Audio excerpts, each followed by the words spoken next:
इस कार्यक्रम के प्रसारण पुण्यार्जक हैं वृत्ति श्राविका श्रीमती रत्नमाला जैन एवं उनके सुपुत्र श्रीमान आदर्श जैन की पुण्य स्मृति में श्रीमती रेखा जैन, निशांत जैन, रोहित जैन, सुरभि जैन, तुषार जैन, शिल्पी जैन, अर्णव जैन एवं आरव जैन।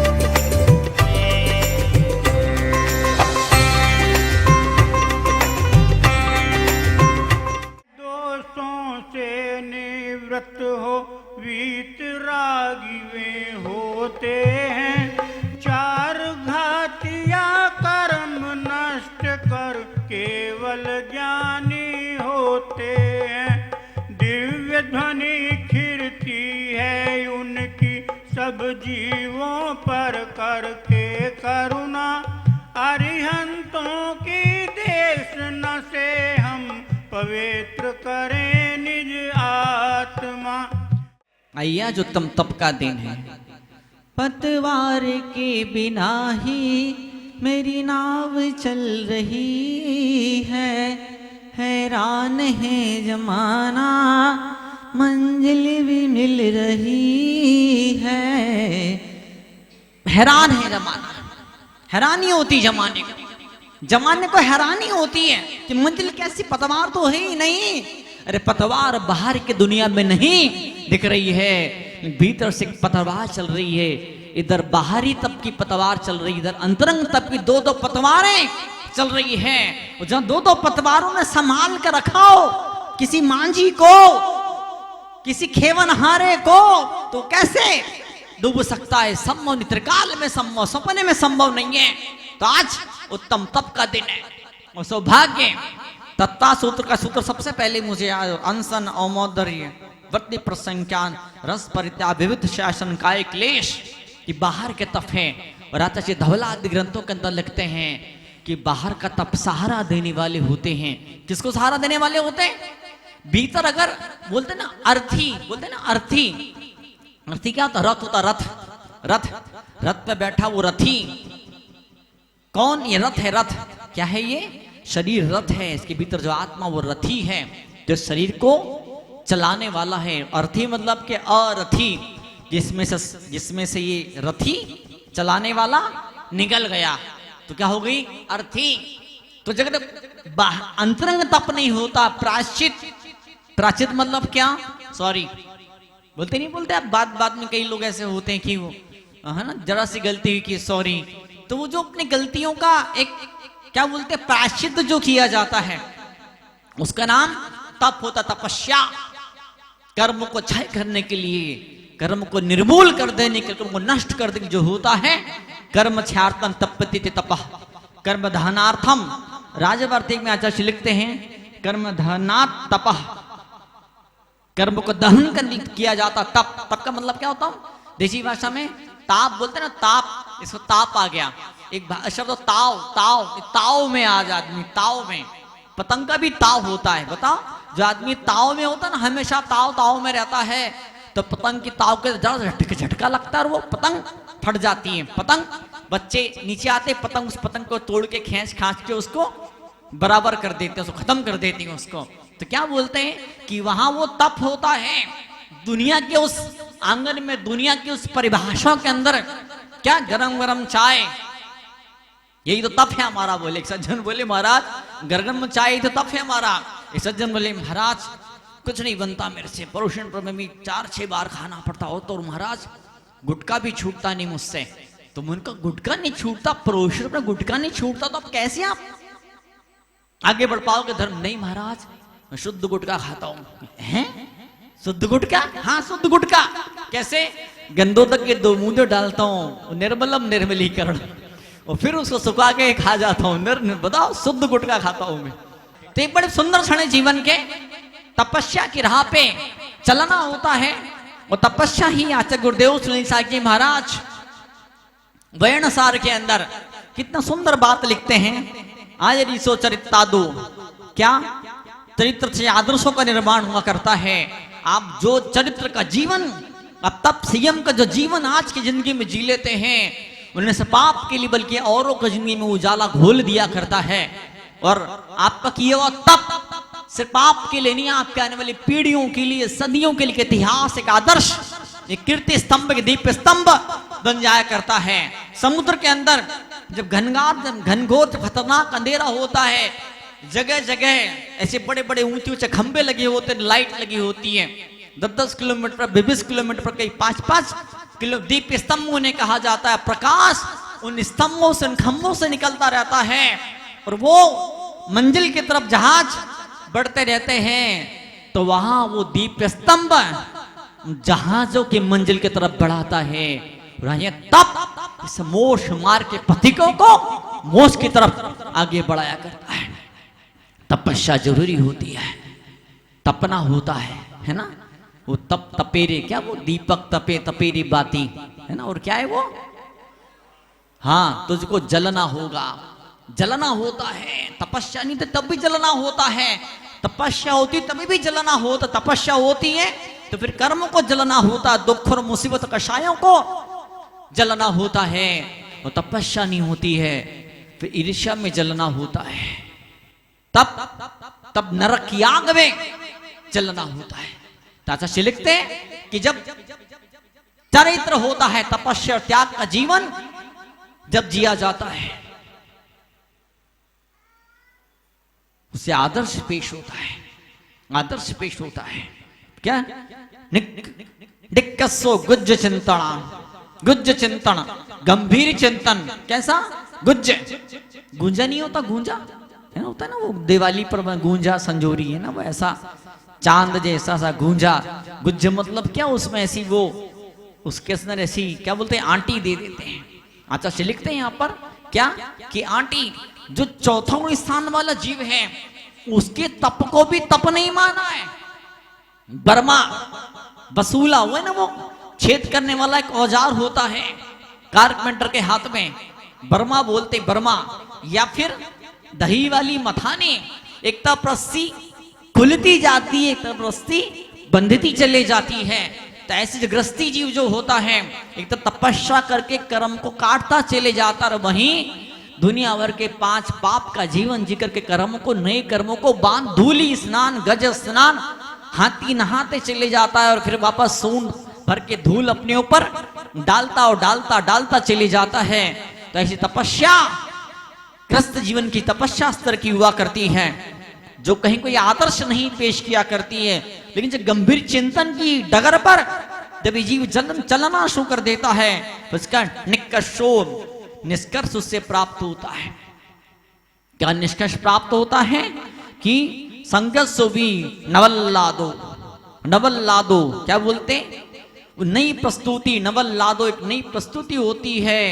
संघर्ष से, संघर्ष कई बार ऐसी नई नई चीजों को दे दिया करता है जिसका हमको अंदाजा, हम ख्याल भी हम कभी सोचा भी नहीं कि ऐसा कुछ मिल जाएगा। दुनिया खींचतान होती नहीं, बाकी दुनिया भर के बच्चे खाने को रोते हैं, वो जैन धर्म का बच्चा उपवास करने को रोता है। प्रभुषण पर मुझे उपवास करना, मैं बोलते नहीं तू छोटा है, खा भी नहीं, मुझे उपवास करना, मैं उपवास करूंगा। मैं उपवास किया जाता है, वेदना तो होती है। मैं देख रहा हूं, मैं कई सारे माता बहन जो अब जितने दिन से प्रभुषण देख रहा हूं, आंखें ऐसी लाल सुर्ख जैसी आंखें हो जाती है, पूरी आंखें लाल हो जाती है, पूरा पित्त, पूरी गर्मी उतर आती इन आंखों के भीतर। उसके बावजूद भी चेहरे पे शक्ल नहीं पैदा होती है। तपस्या करने से क्या होता है, सारे पुरुषार्थों की सिद्धि होती। तपसा निजरा च मतलब क्या, संवर तो होता ही होता है, निजरा भी होती है। जो भी तप किया जाता है, कर्म कटते हैं, प्रायश्चित, सॉरी बोल दिया, तपस्या है, विनय। जैसी यहां तो मुनिराज पंडाल में आते हैं और वहां स्कूल के अंदर टीचर जब कमरे के अंदर घुसते हैं, ऑफिस में जब बॉस घुसता है, सारे कर्मचारी कुर्सी छोड़ करके खड़े हो जाते। विनय, वैयाव्रत्य, वैयाव्रत्य क्या, और दादी कैसी हो, ठीक हो, लो ये दवाई ले लो, चलो आओ डॉक्टर पास तुमको ले चलते हैं। वैयाव्रत्य।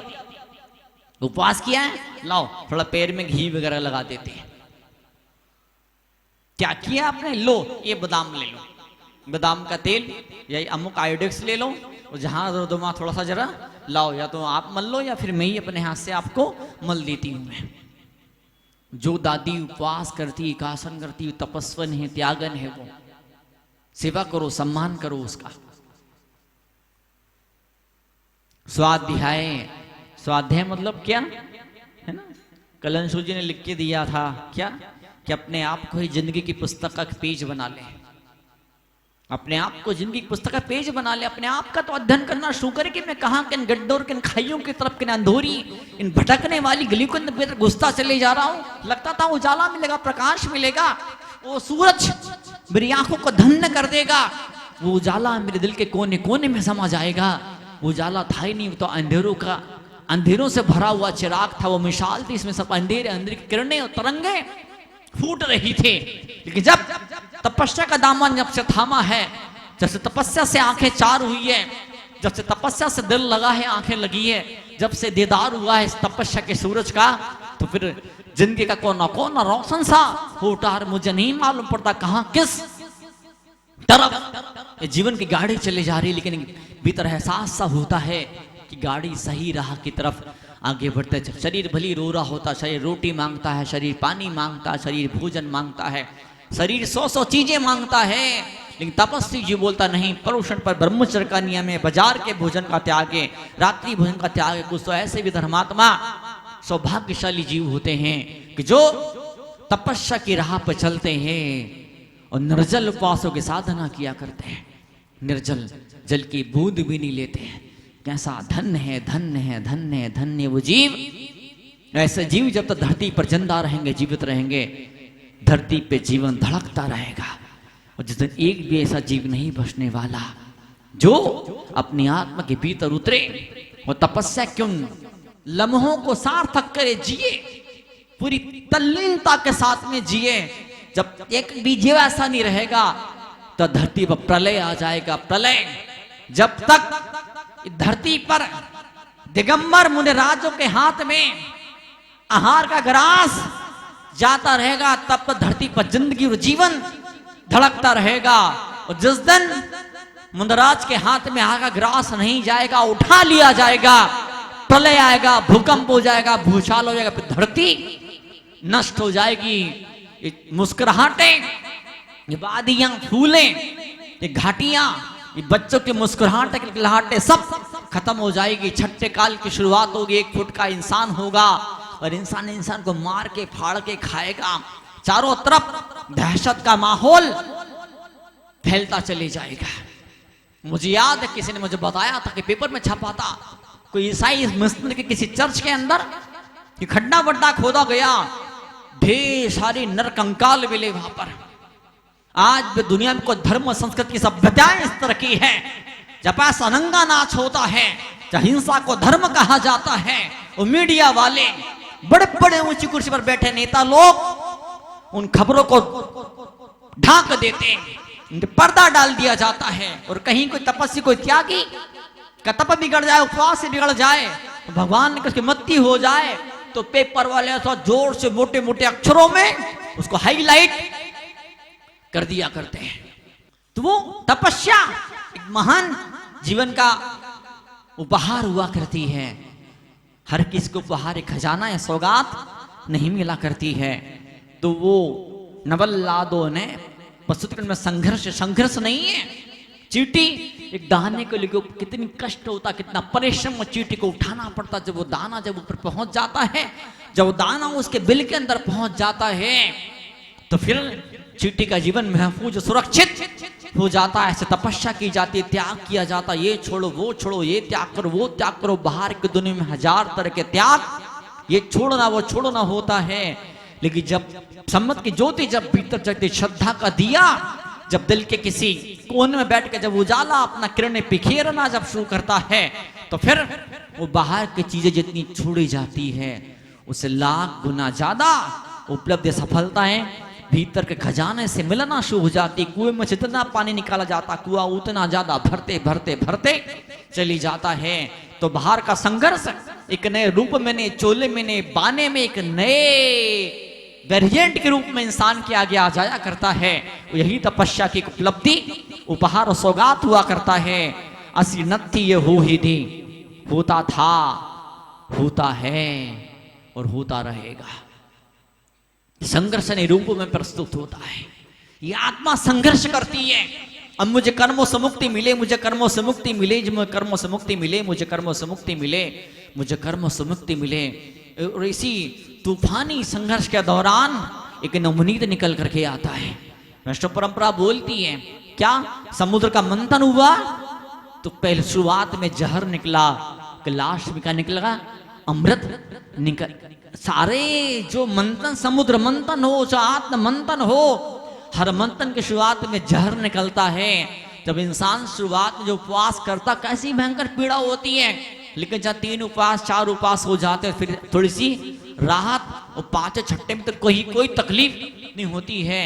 शुरुआती दौर के अंदर जब बिजनेस को सेट करना हो, चाहे साइकिल चलाना सीखना, कितनी बार घुटने फूटते हैं, कितनी बार चोटें लगती, कितनी बार दर्द होता, कितनी बार खून निकल के फब्बारे से छूट पड़ते हैं।